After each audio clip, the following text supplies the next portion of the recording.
స్పెషల్గా పెళ్ళైన వాళ్ళకి చెప్తున్నాను, మనం బికినీ వేసుకున్నా ఏది వేసుకున్నా ఆ 4 గోడల మధ్య మన భర్తతోటి మన సంతోషమైన ఏదైనా అది పబ్లిక్గా ఉండాల్సిన పని లేదు. పెళ్ళైన వాళ్ళకి చెప్తున్నాను, నువ్వు ఎంత పాష్గా ఉండు, ఎంత బికినీ అయినా వేసుకో, నీ అందం నీ భర్త వరకే, సొసైటీకి అవసరం లేదు.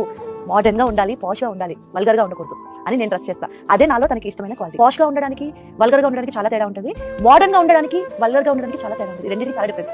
అమ్మాయిలు మోడర్న్గా ఉండడంలో తప్పు లేదు, నేను చాలా మోడర్న్గా ఉంటాను, బట్ అది డీసెంట్ వేలో ఉండాలి, వల్గర్గా ఉండకూడదు అని నేను ట్రస్ట్ చేస్తాను. ఈవెన్ ఇన్ ఇయర్స్ కూడా నేను సందీప్తో బయటకు వెళ్తాను, ఫారెన్ కంట్రీస్ ఎక్కడికి వెళ్ళినా కూడా చాలా మోడర్న్గా ఉంటాను. పద్ధతిగా చీరలు కట్టుకునే ఉండను, కానీ డీసెంట్గా ఉంటాను, ఎక్కడ కూడా వల్గర్గా కనిపించకూడదు. అది నేను బాగా ట్రస్ట్ చేస్తాను. సో అలాగే రిచ్ ఫ్యామిలీస్కి నేను ఏం చెప్పను, బట్ నాలాంటి మధ్యతరగతి అమ్మాయిలకి, స్పెషల్లీ పెళ్ళైన వాళ్ళకి నేను చెప్పేది ఏంటంటే, మనం మధ్యతరగతి వాళ్ళం, మనం ఎక్కడి నుంచి వచ్చాం, మన పేరెంట్స్ ఎక్కడి నుంచి మనల్ని పెంచారు, మన పద్ధతి, మన సంస్కారం, మనం పంజాబ్ డ్రెస్లో చీరలు కట్టుకోవాల్సిన పని లేదు, బట్ మనం డీసెంట్గా ఉండాలి.